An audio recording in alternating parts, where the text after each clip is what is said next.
दोस्तों, मेरा नाम संतोष है। मैं जमशेदपुर का रहने वाला हूँ। मुझे नौकरी करते हुए आज 2 साल पूरे हो गए और सच कहूँ मैं अपनी नौकरी से बेहद खुश हूँ। पर दोस्तों, हर किसी की खुशी ज़रूरी नहीं कि लगातार बनी रहे। जी बिल्कुल, ठीक उसी तरह मेरे साथ एक दिल दहला देने वाली घटना घटी। इस घटना को लगभग 4 साल हो गए हैं। अक्टूबर 2016। इस दिन को मैं कभी भुला नहीं सकता, क्योंकि ऐसा नहीं है कि मैंने इसे भुलाने की कोशिश नहीं की, लेकिन दोस्तों ये एक काले धब्बे की तरह मेरे दिलो दिमाग पर चिपक गया है। मुझे आज भी अच्छे से याद है, मैं उस दिन एक लड़की से डेटिंग ऐप पर मिला था और ठीक मैं पहली बार उसके साथ डेट पर गया था। लड़की का नाम पूजा था। उस लड़की से मेरी मुलाकात एक डेटिंग ऐप पर हुई थी। डेट पर जाने से पहले मुझे बिल्कुल यकीन नहीं हो रहा था कि मैं इतनी खूबसूरत लड़की के साथ आज डेट पर जाने वाला हूं। हम दोनों ने उस ऐप पर काफी ज्यादा बातें की, तब जाकर कहीं मैंने डेट का दिन डिसाइड किया। यकीनन मैं उस दिन के लिए बहुत ज्यादा एक्साइटेड था। खैर, हम दोनों मेरे कॉलेज के पास ही एक कैफे कॉफी सेंटर में जाकर मिले।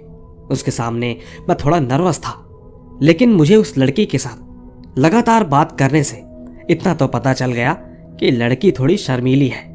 बीच बीच में मानो मुझे ऐसा भी लग रहा था कि जैसे वो लड़की मेरे साथ कंफर्टेबल नहीं है, लेकिन मैंने अपनी सारी बातें खुलकर उसके सामने रखी।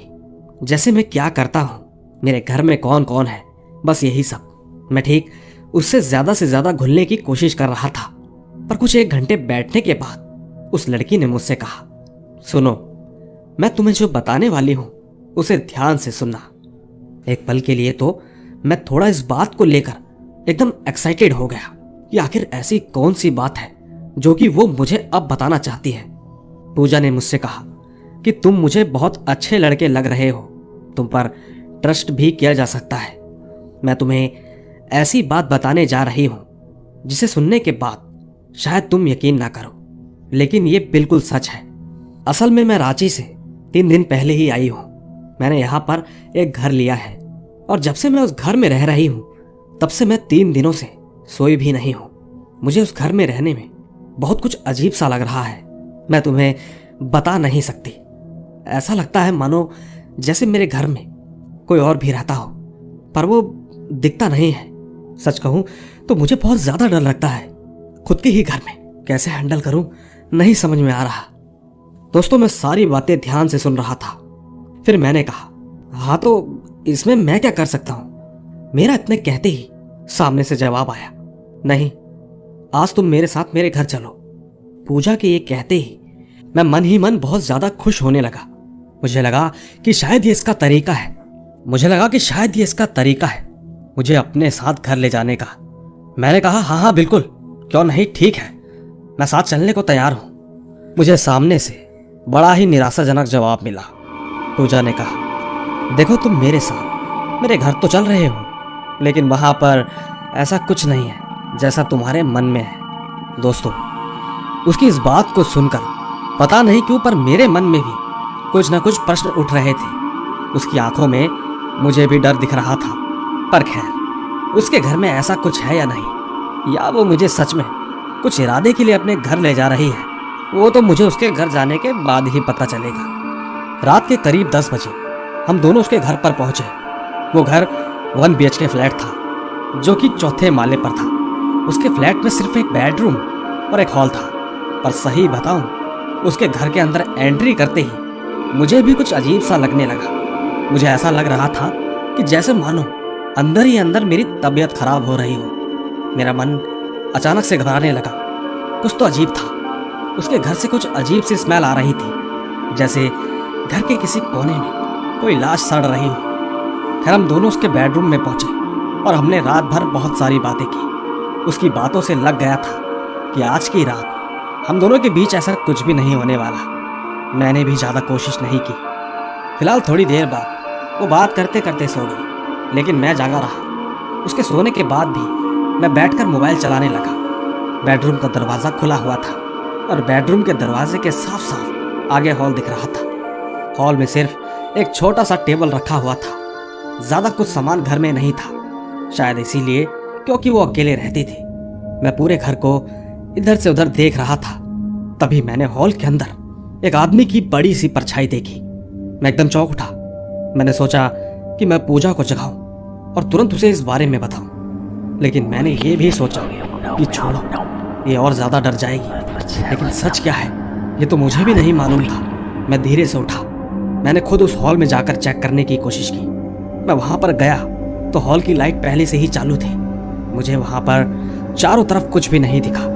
यहाँ तक कि मैंने वॉशरूम भी खोलकर देखा, लेकिन वहां भी कुछ नहीं था।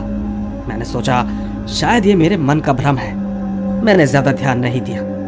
पर यह क्या, अचानक मुझे ऐसा लगा कि जैसे मेरे पीछे सोफे पर कोई बैठा हुआ है। मैं अचानक से पीछे मुड़ा, लेकिन वहां पर भी कोई नहीं था। सच कहूं तो मुझे कुछ भी नहीं दिख रहा था, लेकिन अब मुझे सच में इस घर में किसी के होने की मौजूदगी का पूरा एहसास हो रहा था। मुझे लगा जैसे आसपास कोई तो है जो मुझे तब से घूरे जा रहा है। सच कहूं तो अब मुझे भी थोड़ा थोड़ा डर लगने लगा था। पर यह क्या, थोड़ी ही देर में मैंने फिर से एक परछाई को देखा। अब तो मेरे हाथ पैर भी कांपने लगे थे। मेरे दिल की धड़कन जोरों से धड़कने लगी थी। अब मुझे मेरा दिल ये कह रहा था कि यहाँ पर कोई ना कोई तो आत्मा है। मैं समझ चुका था कि अब मुझे करना क्या है। मुझे लगा मुझे जाकर पूजा को उठाना ही सही रहेगा। मैं भागते हुए इसके पास गया। मैंने देखा कि वो अपने बेड पर नहीं थी। ये देखकर मैं बुरी तरह घबरा गया। मैं सोचने लगा कि आखिर वो कहाँ गई। मैं तो रूम के बाहर ही था। अगर वो बाहर निकलती तो मुझे जरूर दिखाई देती। मैं दौड़कर वॉशरूम की तरफ गया, लेकिन अंदर कोई नहीं था। मैं बेडरूम से हॉल तक आ गया और उसको आवाज देने लगा। सच कहूं तो पूजा वहां थी ही नहीं। आखिर इन दो रूम के अलावा वो कहाँ जा सकती है। यही सोचते सोचते मेरे रोंगटे खड़े हो गए। अब तो वो स्मेल भी जो शुरू शुरू में आ रही थी और ज्यादा बढ़ने लगी। इसी बीच मुझे किसी के चलने की आवाज सुनाई दी। ऐसा लगा कि जैसे कोई मेरे नजदीक आ रहा है। मैंने इधर उधर देखा, फिर मैं अचानक जब पीछे की ओर मुड़ा तो किसी का चेहरा ठीक मेरे सामने आ गया और लाइट अचानक ऑफ हो गई। अब मैं कुछ भी नहीं देख पा रहा था। बस मैंने अभी अभी जो देखा उसे समझने की कोशिश करने लगा। आखिरकार वो चेहरा किसका था और वो अचानक से कैसे आया। मैं ये सोच ही रहा था कि अचानक लाइट दोबारा आ गई। मैं पसीने से पूरा भीग गया था। मेरे मुंह से कुछ आवाज नहीं निकल पा रही थी। अब ठीक मुझे कुछ गलत होने का एहसास होने लगा था। मैंने जल्दी से टेबल पर रखी अपनी कार की चाबी उठाई और सीधा घर से निकलकर भागने की कोशिश की। पर यह क्या, दरवाजा बाहर से बंद था। मैं क्या करूं, कहां जाऊं, कुछ समझ नहीं आ रहा था। मैं चिल्लाने लगा, लेकिन धीरे धीरे मुझे एहसास हुआ कि जैसे मेरी आवाज निकलना बंद हो रही है। थोड़ी देर बाद मैं बिल्कुल गूंगा हो चुका था। मैं चाहे कितना भी चिल्लाने की कोशिश करूं, मेरे मुंह से आवाज बाहर नहीं आ रही थी। मैं भागकर इस रूम से कभी हॉल में जाने लगा और हॉल से कभी रूम में। मुझे लगा कि शायद से पूजा मेरी मदद कर सकती है, लेकिन वो है कहाँ, मुझे कहीं नहीं मिली। मुझे विश्वास हो गया था कि शायद उसे किसी आत्मा ने कैद कर लिया है। मैं हॉल में चुपचाप खड़ा था। मुझे ऐसा लगा कि जैसे कोई पीछे है, और इस बार मैं एकदम से नहीं पलटा। मैं डरते डरते धीरे धीरे पीछे की ओर मुड़ा।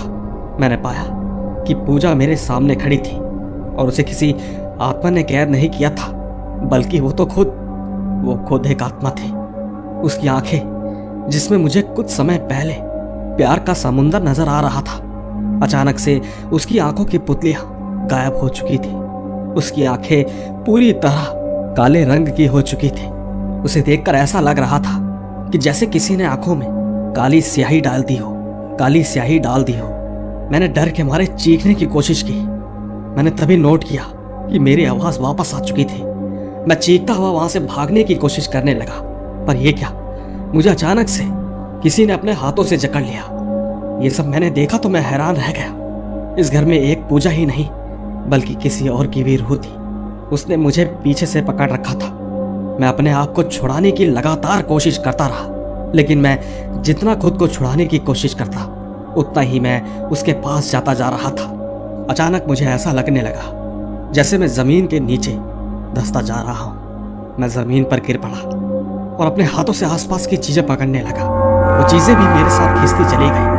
धीरे धीरे घड़ी में 2 बज गए और इसी के साथ उस घड़ी में से आवाज आना शुरू हो गई। एक तरफ घड़ी की आवाज और अचानक से सब कुछ शांत हो गया, जैसे अभी तक कुछ हुआ ही ना हो। मैंने तुरंत खुद को उस जगह से बाहर निकाला और जल्दी से वहां से भागने की कोशिश करने लगा। मैंने अपनी चाबी को निकालने के लिए अपनी पैंट में हाथ डाला, लेकिन चाबी नहीं थी। मैंने आसपास देखा तो चाबी मुझे वहीं गिरी मिली। मैंने तुरंत उस चाबी को वहां से उठाया और बिना कुछ सोचे समझे वहां से भागा। शुक्र था इस बार दरवाजा एक बारी में ही खुल गया। मैंने तुरंत अपनी गाड़ी को चालू किया और सीधा अपने घर पर जाकर ही रुका। घर जाकर मैंने चैन की सांस ली। दोस्तों, उस दिन के बाद से मैं कभी उस फ्लैट पर नहीं गया और ना ही मैं कभी उस रास्ते पर गया। मैंने उस लड़की को उस डेटिंग ऐप पर बहुत सारे मैसेज करने की कोशिश की, लेकिन मुझे वहां से एक भी रिप्लाई नहीं आया। साथ ही कुछ दिनों बाद मैंने देखा उसकी प्रोफाइल भी डिलीट हो गई थी। बस उसी दिन के बाद से मैंने भी अपनी प्रोफाइल डिलीट कर दी, हमेशा हमेशा के लिए। साथियों, आज भी जब उस लड़की का चेहरा मेरे ख्यालों में आता है तो यकीन मानिए मेरी रूह कांप उठती है। मैं बस हमेशा एक ही बात सोचता हूँ कि आखिर वो थी कौन।